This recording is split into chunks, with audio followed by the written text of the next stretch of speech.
Pessoal, Ricardo Salles, né? Aquele que iria concorrer à prefeitura lá de São Paulo, mas infelizmente, né? O partido jogou ele para o escanteio, que com certeza o povo lá de São Paulo queria o Ricardo Salles. Foi na hora que o Pablo Marçal entrou, que ele viu a covardia que estavam fazendo, né? Com o Ricardo Salles, ele quis, né? De última hora ali, assumir todo o batalhão ali e tentar concorrer à prefeitura de São Paulo. Pois é, o Ricardo Salles, ele foi para cima da Marina, lá numa comissão, né, da agricultura e pecuaria, de abastecimento e desenvolvimento do rural, onde aqui a Marina, né, é responsável. Aquela mulher que não tem capacidade nenhuma, cara, de ser ministra. Pois é, o Ricardo Salles foi para cima dela, descascou ela e fez perguntas ali que deixou ela de saia justa. Vamos acompanhar esse vídeo aqui? Deixa um like, deixa um comentário, deixa sua opinião. O que você acha dessa farra que estão fazendo aí no governo do cachaceiro? Confere comigo esse vídeo aí. Senhor presidente, senhoras e senhores deputados, senhora ministra. Eu venho aqui não só na qualidade de deputado federal, mas também de ex-ministro de Meio Ambiente, na cadeira que Vossa Excelência me sucedeu. E eu me recordo, na época em que nós estávamos lá no Ministério, enfrentando problemas muito semelhantes, né? Queimadas também muito fortes, tanto no ano de 2019 lá no Pantanal, problemas que houve lá no Dia do Fogo no Pará, e tantos outros. Também problemas de desmatamento crescente, aliás, desmatamento crescente que vem desde 2014, não começou no governo Bolsonaro. Mas eu me recordo, por outro lado, e tive a oportunidade de conversar sobre isso com o Capobianco, que aí está ao seu lado, seu secretário, à época com o então deputado Rodrigo Agostinho, hoje presidente do IBAMA, e nós dizíamos que parte desses problemas eram problemas que precisavam ser atacados e tudo, e tinha uma estratégia por trás disso, e a crítica que nos faziam, inclusive o então ainda não presidente Lula fazia, era: o governo é criminoso, as queimadas são propositais, a culpa é de vocês, né?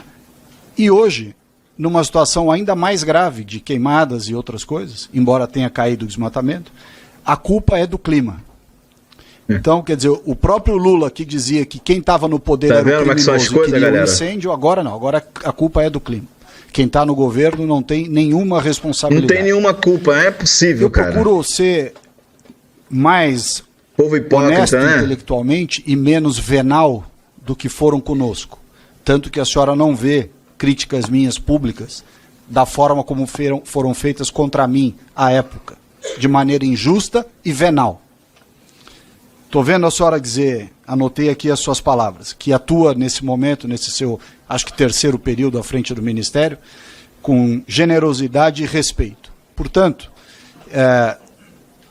nessa mesma linha que a senhora disse que está tratando das questões, eu, como ex-ministro, farei críticas levando em consideração aquilo que não levaram quando nos criticaram no governo Bolsonaro: generosidade, respeito e verdade. Muitos dos problemas que a senhora está enfrentando, nós enfrentamos também. Muitas das dificuldades que a senhora está enfrentando, eu passei na época do Ministério. E digo mais, estou vendo aqui o Rodrigo, nós não tivemos greve do IBAMA em nenhum dia no governo do presidente Bolsonaro. Governo que disseram que houve desmonte ambiental e tudo mais, um dia sequer de greve, não houve.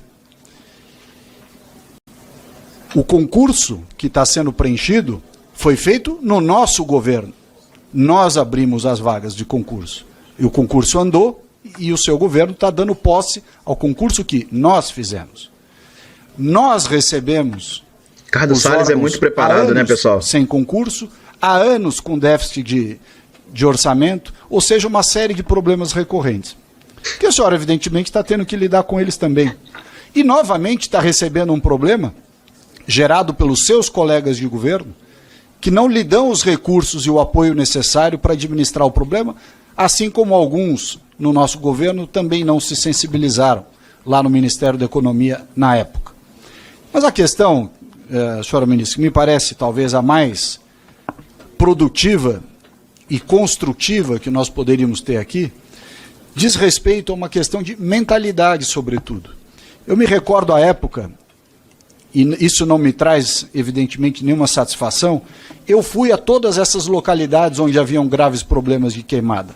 Inclusive voei nos aviões, naqueles Air Tractor lá em Poconé, para combater incêndio, na Chapada dos Veadeiros, quando lá houve incêndios, enfim, em tantos lugares.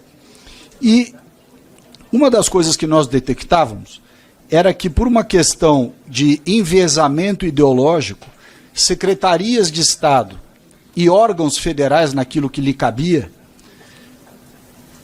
não permitiam, por exemplo, que se fizesse a queima prescrita ou controlada no momento certo. Era uma criação de dificuldades sem tamanho. Nunca confessavam, nunca diziam, não, eu sou contra a queima controlada. Diziam, não, eu sou a favor, eu só não deixo fazer. Crio milhares de empecilhos e não deixa fazer a queima controlada.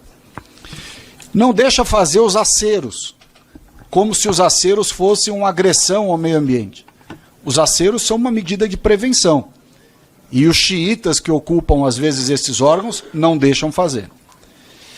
Não deixam usar o retardante de fogo, que é um produto cuja composição é parecida com o fertilizante, ou seja, não há grande risco em uso de retardante de fogo misturado à água, tanto nos caminhões quanto nos aviões de combate a incêndio. E não obstante, o xiitismo não deixa usar retardante de fogo. Eu me lembro quando nós fomos testar o retardante de fogo, o ICMBio, para autorizar um teste na Chapada dos Veadeiros, parecia que estava testando uma bomba atômica. Caramba! Uma criação de caso, Capobianco, gigantesca. Era algo que podia ter ajudado muito na efetividade do combate aos incêndios, o uso do retardante. Aí qual era o argumento, ministra?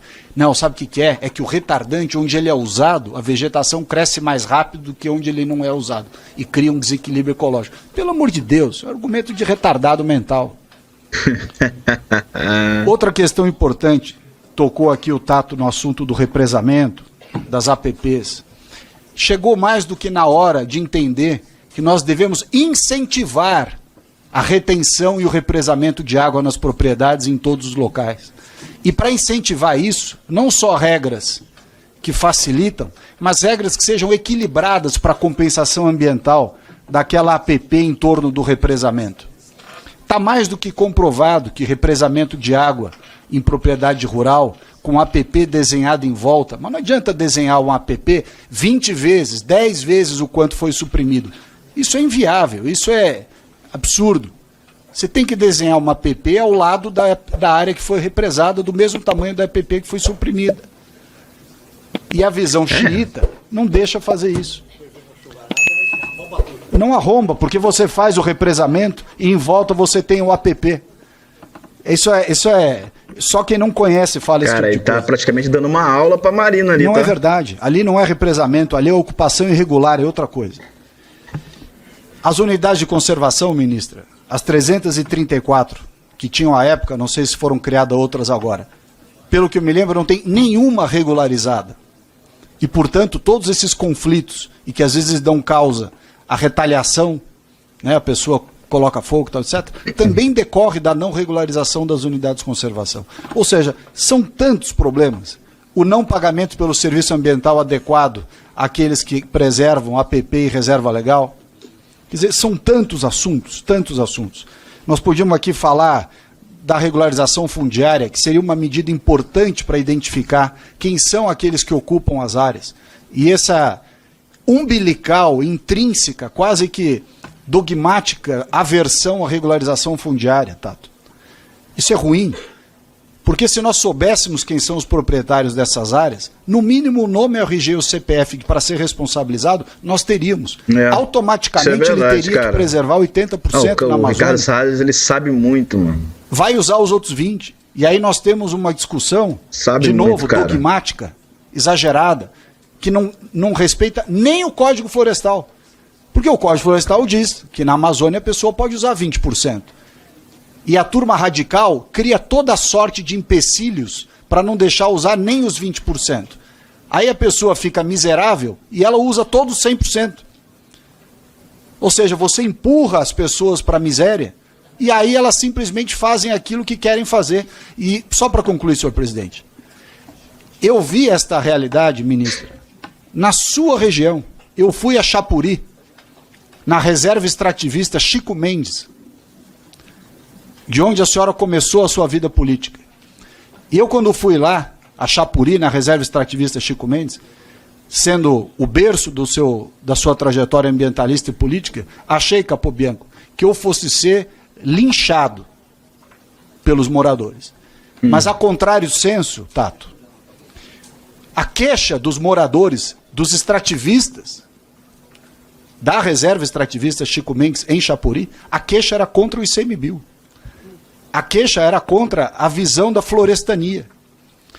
Porque essas pessoas vivem em absoluta miséria dentro da área extrativista, pedem há anos ao ICMBio para usar um percentual da Resex, que é que a lei lhe permite, já vou concluir, que a lei lhe permite, em piscicultura, em gado de leite, em café, e nem isso, Tato, lhes é autorizado. Resultado, vivendo na miséria, eles procuram qualquer forma de sobreviver. De Estado. Então é isso, pessoal. Você chegou ao final do vídeo aí. Realmente, o Ricardo Salles aí, ele, como sempre, né, cara, um cara preparadíssimo, na minha opinião, né? E deu praticamente uma aula à Marina, né? A Marina, na minha opinião, ela não tem capacidade para assumir nada, né? Tá ali como puxa-saco igual o Alckmin, né? Infelizmente. Só resta a gente esperar e ver o que vai acontecer, porque pra gente fazer alguma coisa tá difícil, né? O certo é o errado e o errado é o certo, então, né? Complicado. Então, esse é o final do vídeo. Deixa um like, pessoal, deixa um comentário o que vocês acharam dessa aula que o Ricardo Salles deu. E vamos monitorar e ver o que vai acontecer. Um abraço e até o próximo vídeo.